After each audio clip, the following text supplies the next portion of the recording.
All right, guys, welcome to Check Me. I got my homeboy Meech. I think I mentioned you guys before. Roommate, teammate, good friend. We live in the same area, so we've linked up multiple times just to do different things, working out, hanging out, etc. But I wanted to bring him on to talk a little bit more about his backstory. He was a dog on a football field, and now he's into fitness, and he's I feel like a pioneer, doing things the right way. He's natural, etc. But yeah, so Meech, I'm not sure you want to add anything. Nah, I just want to say thank you for having me. You already know, man. Yeah, we've been talking about this for like a minute. Yeah. So talk about it for a minute. I think one of the biggest things I want to talk and just open up with is your fitness journey. From football to where you're at now. And just tell me a brief overview of how you got to the point you are now. Okay, so I grew up, just being an athlete, my entire life. Started off playing soccer. My parents introduced me. You played soccer? Yeah, my first sport was soccer and gymnastics. That's crazy. Yeah, and got introduced just being active in that and PE. Always wanted to be the best, like playing four square. I don't know if y'all play four square. We played four square. Yeah, man, that was like my sport. We played four square, tetherball. I'm not sure if you ate tetherball. What, tetherball? I hated the fact you can't hit the rope, man. I get too into it. Sometimes when you lose, you grab the rope and beat people with the ball. That's what you do. When you lose. And then you get suspended. But yeah, got into physical education, and once I got to middle school, then you start thinking about you want to be cool. You want to vibe out with people. And one of my friends in PE class was like, "Hey man," and this was when I was playing soccer. They were saying like, "You should play football." And so this is in high school or middle school? In middle school. In sixth grade. His So name is Justin. So you didn't play football up until like middle school, high school? I didn't play football until middle school. Really? Yeah. Were you always like swole, like stocky? Skinny. Nah, skinny? Okay. Yeah, I wouldn't even say skinny. I've always been athletic. I wouldn't say I was skinny. I was always capable for my age group. But yeah, I got introduced to football, played Pop Warner, and we were good. I was good, really good at running back, and that's when I started being able to. I was cool with people, and it just I just completely dropped soccer and gymnastics and just got into football. And you played basketball too, though, right? Yeah, I played basketball too in sixth grade, and the first year I played, that was the first time I ever played basketball. We went undefeated, and I was the star player. Yeah. So those were very popular sports in middle school and high school, and just in general. So you were pretty much the man. Yeah. So it was just socially accepted. Yeah, right. Because at that age, you know what I'm saying, you're you want to be accepted. You had the top sports like football, basketball, really like track and soccer is okay, but football and basketball the main sports. Yeah. If you're the man, you're kind of let me just stick here. So I just stuck to playing basketball and football, but I thought I was a basketball player. I focused more on that. Yeah. Through middle school. So you played basketball in high school too? Yeah, I played basketball in high school, my freshman year, and then my sophomore year played varsity, starting point guard my varsity year, and once I got to the latter part of my high school, then I played I focused on football. And then got that scholarship. Went to Norfolk State. Yeah. You know what I mean? It was an interesting experience there. But my most influential coach, Coach Bridgman for me. Brit. Yeah, at Norfolk State, at Norfolk State, I know he skipped over it, but he was all-conference players, one of the best linebackers in the conference. Man, that was back in the day. Hey, back in the day, I saw a post the other day that said if you played 20 years ago, you're not a former athlete anymore. Yeah, I know. I was seeing all those stuff. That's why I don't really talk about it. Yeah. That's why I don't talk about it, because people still do try to live that. They try to live that life, yeah. But it's something to be proud of too. At the same time, I think some people try to live the life. I think it is. I always applaud guys that like right now, even our age, they're playing a 37U league or 36 overlay, and it's kind of pushing it. It's pushing it, but I always they're getting out there and because if I could, if I could, I'd be out there. You know what I'm saying? But Seth, you could, bro. Look at you, I got white. Well, my training. They got kids too. They smoking in the parking lot cigarettes, and then going out there, you got stress. I would have to aggressively train different, and I'm getting up in the morning, I'm going and working at 9 to 5, and then I'm working out. These guys are like, they have hyperbaric chambers, they're nutritionists. Oh, I think it's a different, and I got and trained some of the guys, and I competed just off of wits. Yeah. But I knew from a physicality standpoint, like like right now, like I'm not. Wait, are you talking about the adult league where they're doing like it for the young love of it? No, or young like, kids. Like some kids at okay. Stonebridge, I would go play defensive back. I got you. And we do got like you. one-on-ones. And since I know the game, and they're trying to focus, they're trying to beat me based off of straight, pure skill and talent. My knowledge would just beat them to the spot. Absolutely. But now my focus, I still train some of those guys and train that way, but not at the intensity of some of those guys that are doing it every single day. I have to recover a lot.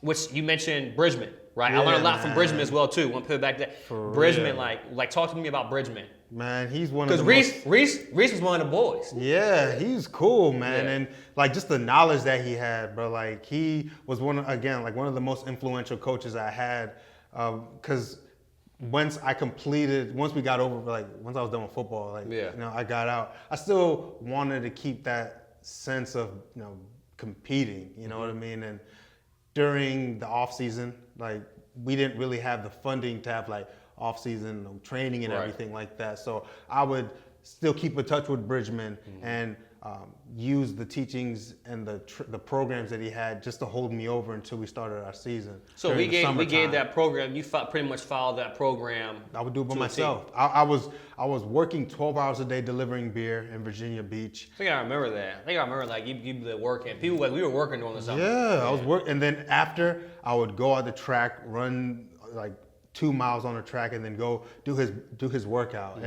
And I carried that discipline just into once I graduated, just to like stay athletic, just to break that sweat, it's like therapy.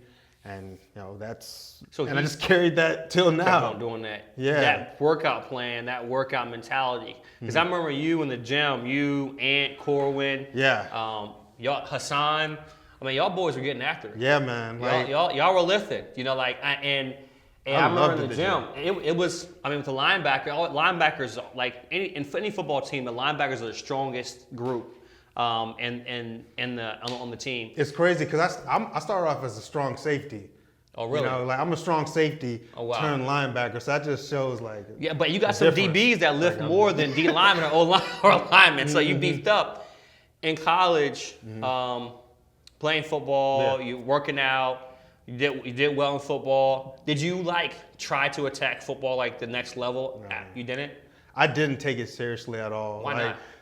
Because to be real, I didn't think I was.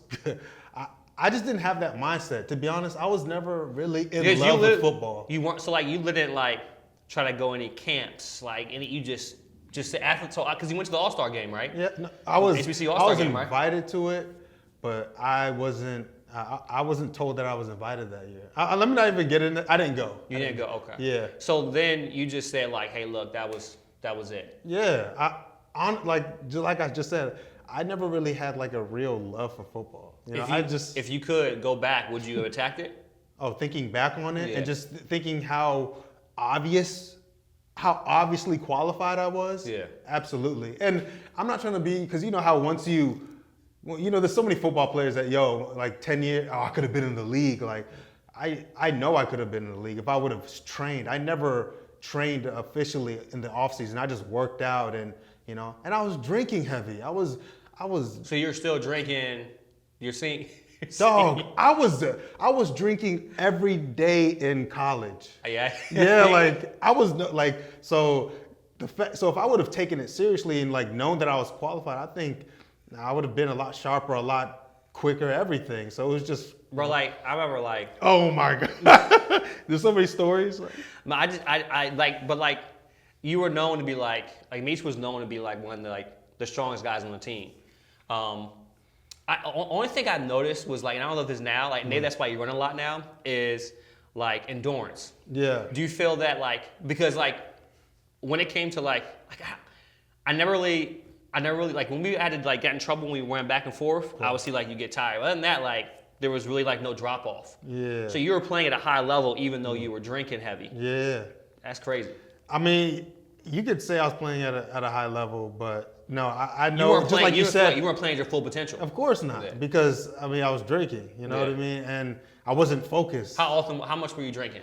Like I said. Like, did you drink before games? There'd been, no, I wouldn't drink before games? No, I wouldn't drink before games, nah. But I would drink like the night before, or just drink, like we would have the conditioning sessions like during spring ball. Yeah. We have those morning conditioning sessions where we're doing the mat drills and stuff like that. Yep. I would be drinking that weekend before. Yeah. And like my performance would be so low, shot. and it's so obvious because when I would try not to drink, I would be a lot better. Yeah. So it's just, you know. So you were doing that, performing well, but you didn't feel like you were reaching your full potential. You left college. You got to a point where you felt like, hey, look, you know what? I'm not really interested in football. What was that like? What was it like after college? Like, Okay. Like you left college. You finished school. Like you're like, okay, like what'd you do after that? Yeah. Once I graduated at Norfolk State, I came back up here and, you know, of course, just got a regular like corporate job. Yeah, I remember from Point. Well, yeah, no, that was actually after. That's a little Okay. further down. I was doing just a regular phone, like customer service thing. Yeah. During that time, you know, I was still working out and stuff, and I had gotten reached out by a scout for arena football. Okay. Yeah, it was Cedar Rapids Titans. See Rapid Titan. I remember. Yeah, Where I know. Where were they located? They were in Iowa. Oh, okay. Yeah, and so I you know, took that on, and they. So you played arena? Yeah, I played a little. I played like half a season of arena. How was it? Like, was it like? Well, I was Any completely. given Sunday, like. Well, it was like any given Sunday. Did you get paid? Did you get paid? Yeah, we did. We got paid. Okay. It was just like, you know, like $1,200 a week or something That's like not that. bad. It's not bad, but Iowa, man, and it was just an interesting time in my life because a crazy thing happened. I was coming out of a sauna in LA Fitness, the one at the mall, the Dulles Mall. Yeah. And there was a poison gas that had been like leaked out in the gym early in the morning. And as I was walking out of the sauna, I passed out from the gas and my face slammed and hit the ground and I lost my tooth. For real? Yeah. You got a replacement too? I got it. Yeah. Hey man, they put that thing in there nice, man. Yeah. Yeah, man. I didn't even notice that, dog. Let Well, me it see. took Let me years. see that too. Let me see the other side. You can It hooks see once you up. really look when you. I can't really see that. It's good. Yeah, but like it took years for it to get like this. But the reason why I bring that up is because that was when I was getting ready to go to Iowa. Right. My front tooth was gone Man. while I was at Iowa. So I'm like, yo, I got no tooth. Like, going like Lawrence I Taylor, look dog. crazy Yeah, out there. yeah. First impression, like, you know what I mean? So my mind wasn't even really in it. The yo. bit where you playing linebacker. I was playing You know, linebacker. linebackers are Like, crazy. I got you, coach. Linebackers are crazy. Yeah. Linebackers say like, oh, we got a dog. They're probably we got a dog. The funny thing is there was another person that lost a tooth, you know, but yeah, so did a little arena football and that didn't end good because again, I wasn't focused. And after that, my good friend, one of my good friends, Thomas, he put me on the sales job and Front Point. Front Point, okay. Yeah, it was Front Point, and that's when like the money started. Like that's when I was making good money. What year was that? This was like 2016. 2016. Yeah, 2016. I remember you 2015. called me, hey man, you want to scare? I was like, bro, I'm broke. I was like, oh, I'm good. I'll let you know. But I was broke. I was like, I don't know if I can do it right now. But you worked for Front Point selling. But you were still working out. What was your every like what was your like physique like? Like were you like football shape? Were you close to where you're in shape now? Like what workout plan were you following? I'm the same workout plan I do now. Okay. Yeah, man. Like in terms of my physique, I would say that I've always been about this. I've always fluctuated between like 235 and 220. Okay. You know, and I was about this physique I was like late 20s, mid 20s. So I was probably like 220, 225 at that time. So I was like athletic physique and doing what I do, push, pull legs until just perpetuity. You know what I mean? How much of Brisbane plan trickled over to your workout plan now? I see what you're saying. Okay, so when it comes to like Bridgman, when I say like I took his teachings, is his form, like the forms that he technique, taught. right. You know what I mean? And like the squatting form, and like when I first got out of college, I used to do hang cleans and power cleans and things like that, and I would always keep his coaching in mind. Right. But then I got kind of away from that. But in terms of like what Bridgman gave me, it's all about the form and just like taking your time through the movement. And right, get the movement right before you throw on weight. Yeah, right? man. Don't ego lift because Dog. hey, look, I half rep. A lot of people I half rep, or they go barely parallel on a weight and then move up. Like it doesn't make any sense. I see it all the time.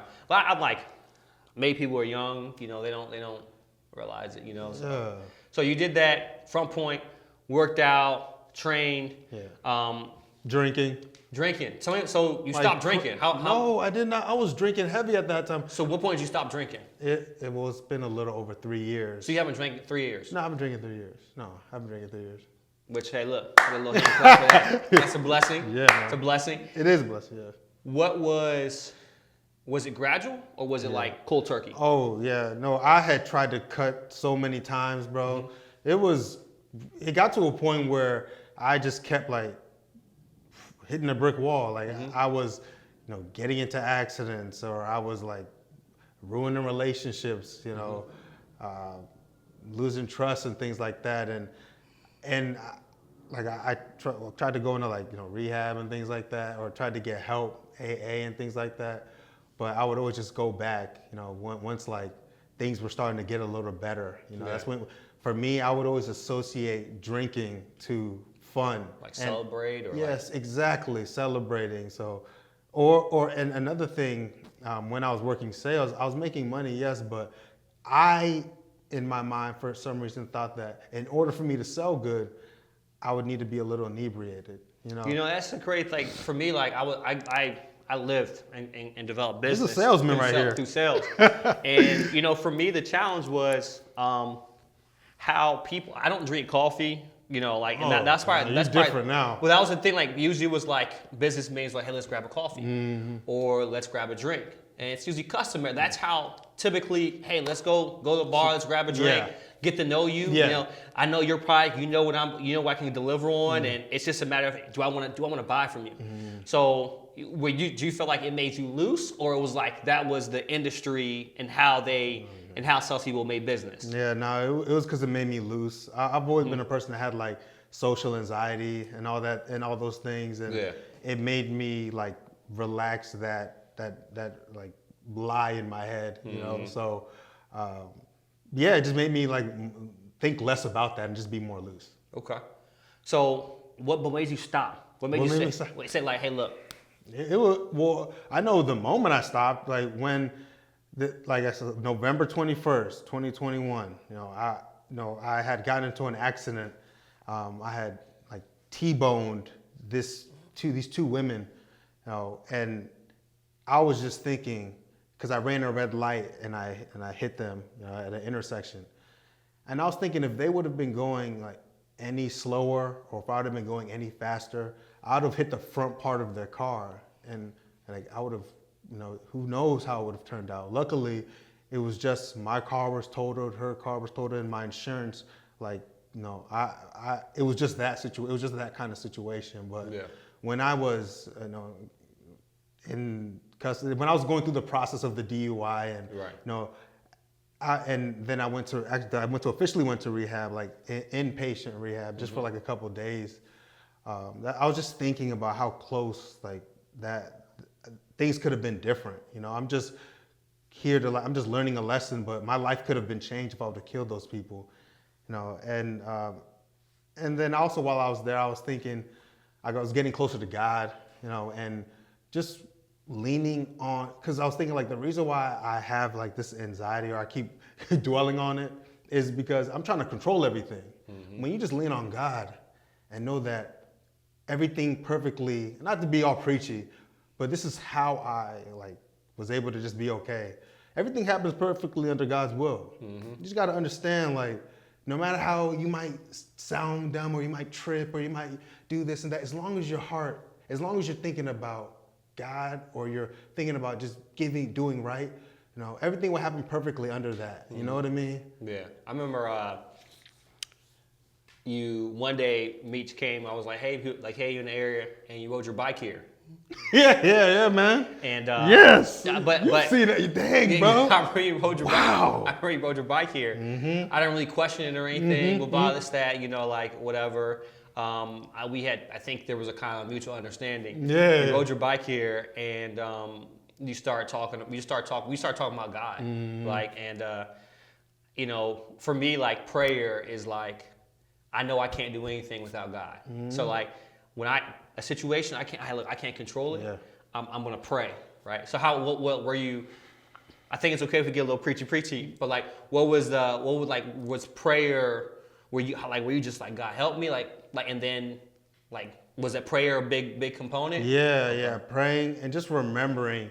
That's what you told Buddy, right? You said water, sleep, and pray. Yeah, water. Yeah, exactly, bro. Things are just given to you whenever you pray. You know what I mean? But yeah, no, I would just remember that. Like, of course, I would pray. I do need to still get better with that, but it's just remembering, putting God first, and just knowing like you don't have to worry about things that you can't control, and just come from a good place. You know what I mean? Just come from a good place, like that. And that's why I started my platform, because like once I got over drinking, because my foundation is from a integral place that I was thinking about starting sharing my love for fitness. Yeah. But I didn't think I was qualified because I was still battling with drinking, and I knew like that's not right. I can't be trying to act like I'm doing this when I'm still suffering. You feel like you don't have a sound mind. Yeah, I don't have a sound mind, and but once I got over drinking, like I said, and that after that November 21st situation, and that December I went into the rehab. January, that's when I started like consistently sharing myself online and just like trying to be held accountable, but also like bring people with me, like through my journey and everything like that. I don't know what's going on. Yeah. So speaking of that, like the fitness, right? Yeah. I know you came here a couple times. Hey, Seth, can we record some videos? Because everyone knows that I shoot, right? That's a fact, though. Record videos. We did some videos. But I feel like you broke out of your shell, right? And this is another thing to talk about, like appreciate it. In college, and here's the thing, in college there's such I say at Norfolk State, it was such like a community where if you left college and you weren't doing something that was prevalent or like high volume, if you went out and did something on social media or just in general, people in general, right? And it's like this, okay, like, am I gonna look weird doing this? Yeah. Right? Or is it weird like doing, it's like a high school. And I think a lot of people get out of college, they still think that like, I'm going hard with something on social media, how people are gonna look at me. But you went hard with fitness. Yeah. You said, hey, look, I'm gonna go fitness hard. Yeah. I don't think anybody questioned you on that. Yeah. Everyone knew like Meech was Diesel. Yeah. You know what I'm saying? But I think that like you start growing, you're growing on social media now, training a lot of people. What are some things you do now? What's your workout now like? What's your diet like? Okay. Just tell me about that. Yeah, so when it comes to dieting, my main standard is making sure that I eat food that I cook. Like one ingredient food is what I call it. And since I'm on one ingredient food? Yeah, one ingredient foods. Like, whole foods. Whole foods, okay. So I eat potatoes, I like chicken, I will eat like mixed vegetables, I'll have fruit. That's my philosophy. I also have some pita bread in there as well. I don't like to drink calories at all. So if I have like coffee, I do have sweeteners in it.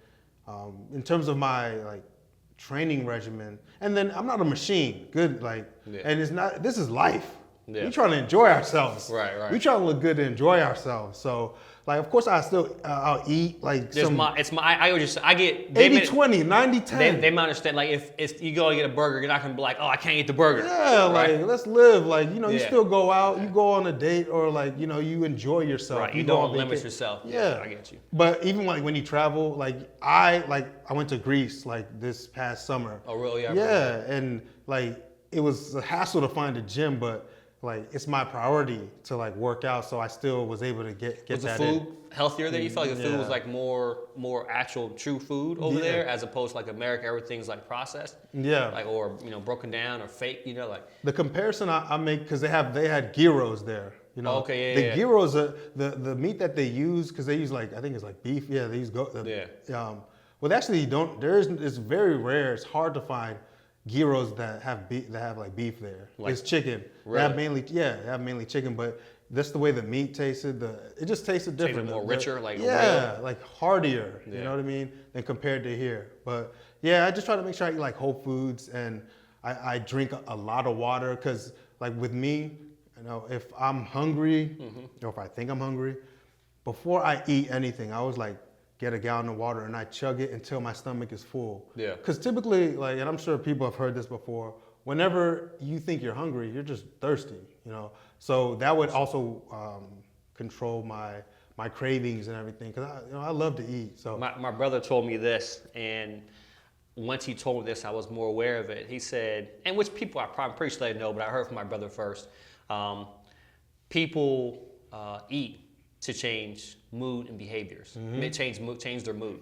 So once I was aware of that, like, sometimes like you're feeling good Sunday, let's go grab something to eat. Yeah. It's like I want a burger, or I want pizza. Be able to recognize that. Yeah. Like, hey, look, I want to go out and do something exciting, but does it have to be centered around me eating something unhealthy? Yeah. Right. So that's big, like moderation, And the thing, and just not eating just to eat. yeah, not just to eat. And the thing about like eating and just like getting yourself right, or getting to a place where you want to get to, once you get to it, or once you set that standard, like, you got to always be conscious. You got to always be diligent. So just like you're saying, you're eating to change your mood. Like, no, you have to be conscious of that. Oh, Right. that's why I'm eating. Everything is like, especially when you're going against like your emotions, you have to be conscious and diligent about like not going against that, like, or going against that. Right. Is what I mean. Sometimes it's in a case-by-case basis. Sometimes, okay, cool, let me go eat, right? Yeah, you got to make that choice. But that shouldn't be like the consistent consensus. That's why a lot of I'm people going to overweight. That's why a lot of people overweight. You know what I mean? Now, But I just brought up the eating portion. Like training. Yeah. Training. My training has changed over the years, because right now I am obsessed with running. I love running. Like before my workouts right now, I'm running for 30 minutes. Yeah. And I try to make sure I get like So you do on the front end. The front end you doing. Yeah, man, I know it's like a template. If you're trying to build muscle, you got to run after. But I think all those rules are just like general rules for people that are trying to figure it out. Once you start the journey of working on your body, you just listen to your body. Everything is different. And I like running, and it kind of like gets me excited. So I run for 30 minutes every day. And then How long is your workout? 30-minute run. Wow. It's about like my workouts are like 2 hours, yo. Bro, 2 hours. Okay. Yeah, my workouts are like 2 hours. Walk me through and it's like, what's your like weekday split? He's giving you guys some free game here. What's your weekday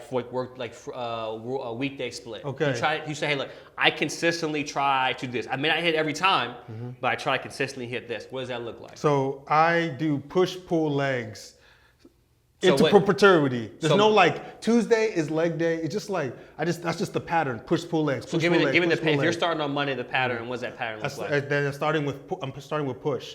So that's chest, shoulders, tricep. Okay. So that day I'd run. Then for my push, I'd be doing incline dumbbells. Okay. How much do you flat bench? Flat bench. I don't max. Yeah. But the highest I go up to is 315. Yeah, but is that part of your regular regiment? Flat bench? No. I don't, because I realize it's not really building anything. It's good for strength building, but it's not really good for like if you're trying to get like aesthetic or like really build that chest. I actually switched. Sorry, I know I asked for his workout plan, but I really only do incline bench, and I try to do with dumbbells. But dumbbells I have in here are only up to 40, so it's not like I do a lot of reps, so a lot of hypertrophy or hypertrophy, however you say it. But from a mobility standpoint, in football they actually made the football bar where you would bench like this.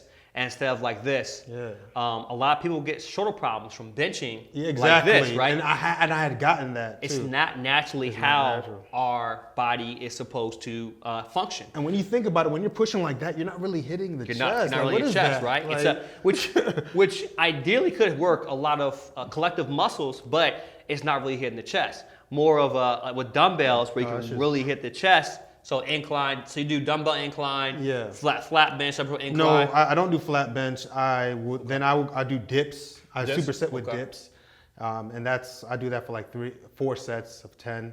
And then for my shoulders, I do military press. Military press. Yeah, and then dumbbells or barbell? No, everything is dumbbells because I like the unilateral. Is it unilateral? Yeah. Unilateral versus bilateral. Yeah, I don't like bilateral because you can have one side be stronger than the other. Right. You know what I mean? You knock out with bilateral, you can overcompensate or miss muscle imbalances. And that's another reason I don't like flat bench either because of that. You know right. Yep. And I would do that consistently, like flat bench consistently, and I know it's like one side wasn't necessarily stronger than the other. So.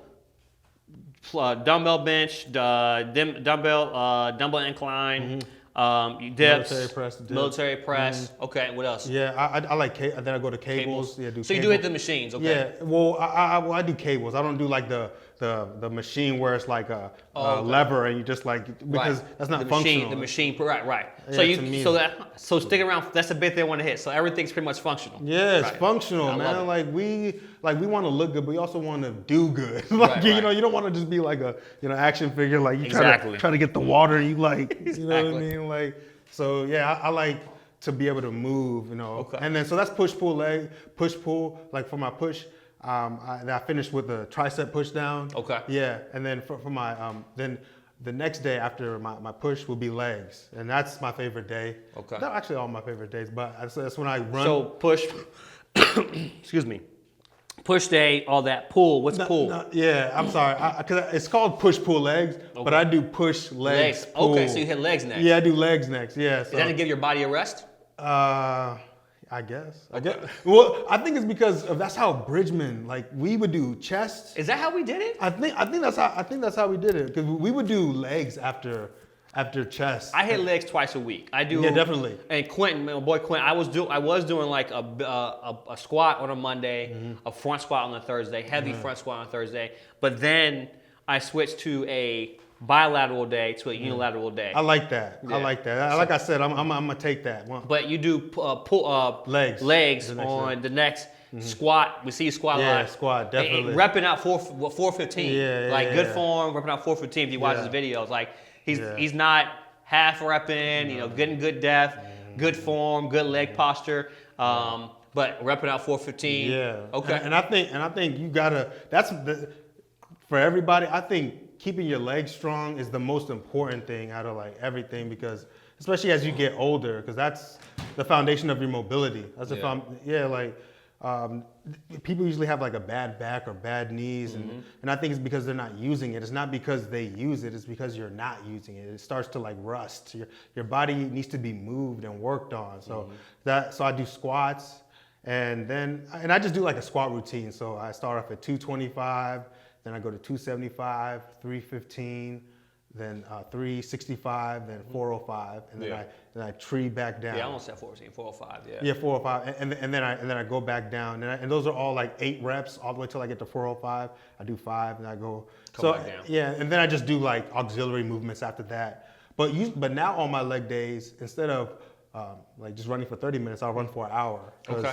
again, I'm You on this. you want to tax him a little bit. Well, I'm getting down to 205. Okay. What's Kenya. good? What's up, Kenya? Kenya, we're recording a podcast, baby girl. Okay. Kenya. I love like you. your outfit, Kenya. Okay. Do you tell me good night?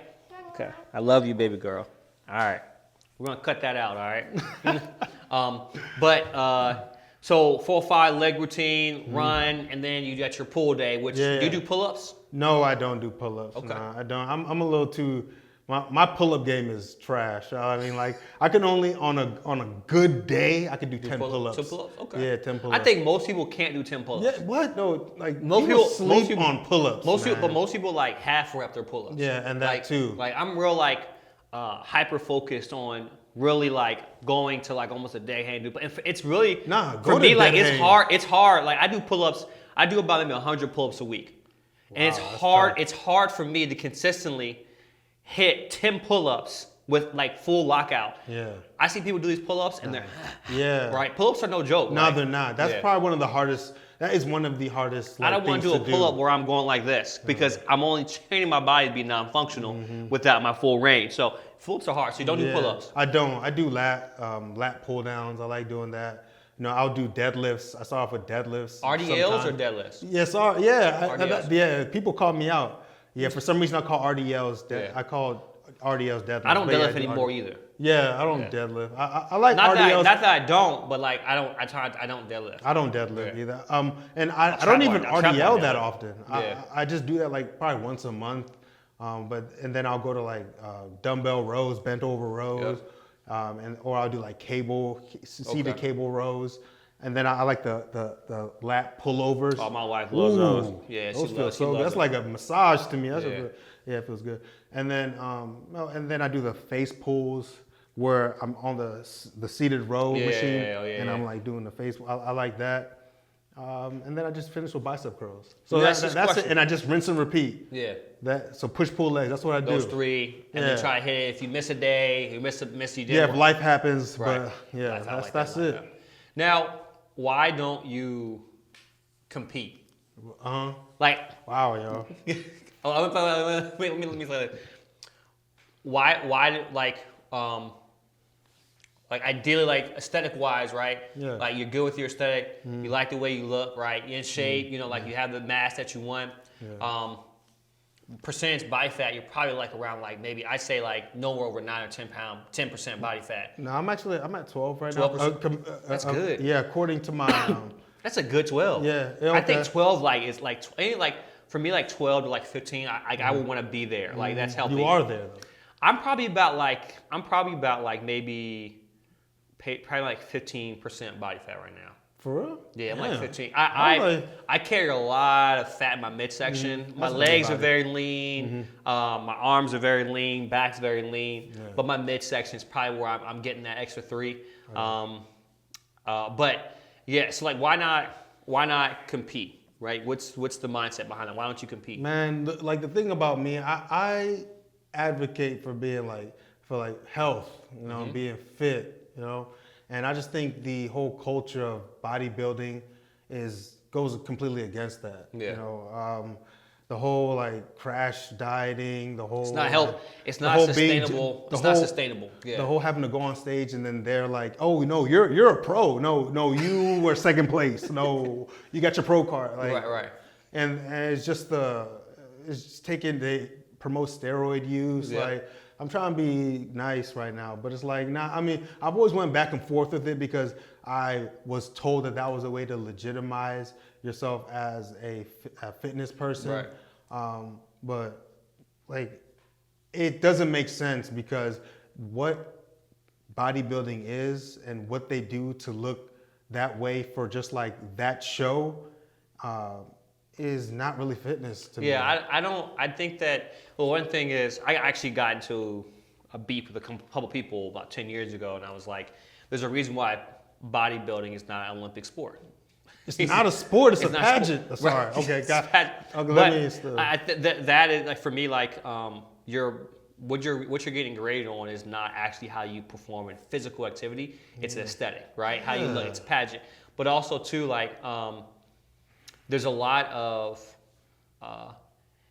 Man, they're geeks, man. I really okay. Sorry, go. But you're right. It's more like your obsession of how you look is dangerous to. It's a real fine line of narcissism. Yeah, right? that too. And the reason I asked that question was right, like it's not healthy. First of all, it's not functional. It's not healthy, right? It's not functional. It's not healthy. You know what I'm saying?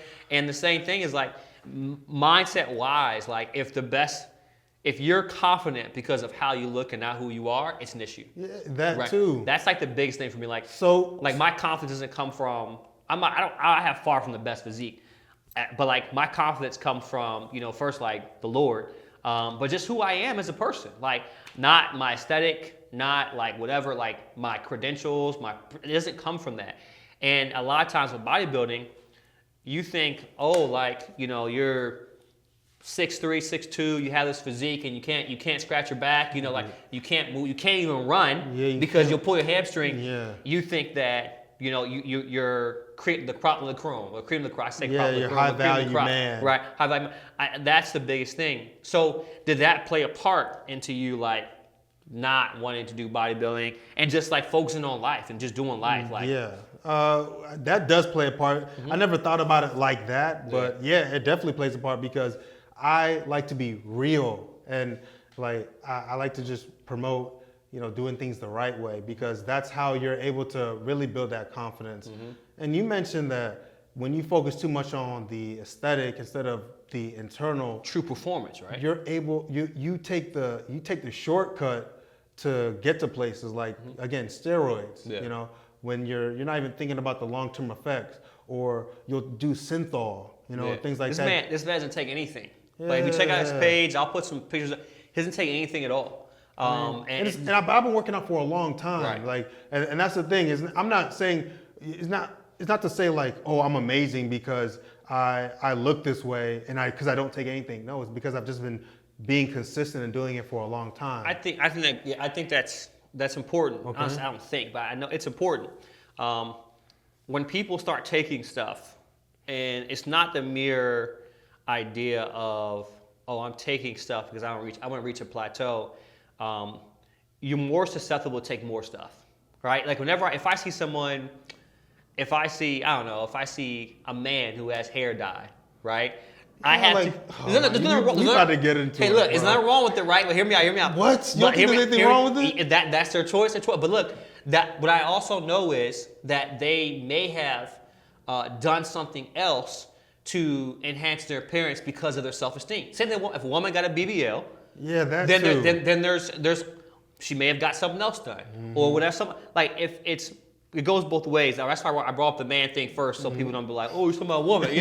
But like, if you artificially enhance something on your body once, you're more susceptible to do something else. If you're more susceptible to take something to enhance your physique, right, just for the look, then you're going down a rabbit hole taking more things, right? Yeah. So everything now is second guessed, right? If I came in here with a Beijing, right, you'd be like, Seth, bro, like, and then what happened, bro? Then all of a sudden, 3 months from later, I'm like jacked. And you're like, how'd you get there? I'm like, man, I'm just working out. You'd be like, yo, buddy's doing something, right? Of course. He's on TRT or whatever. You know what I'm saying? Like, so like that's where like if I see like if you go down a route of somebody It's taking all something, connected. it's all connected. Like, and you can't. People most of the time, people just don't stop at one thing, right? They continue to go farther. But haven't competed, and where you're at now, like. You're training people online. Yeah. You're getting a lot of clients. Training people. Like, tell me where you're at now before before we close out. Like, what you're doing now, what you're enjoying now, where your head's at, and everything. Man, my goal right now is to just keep on growing.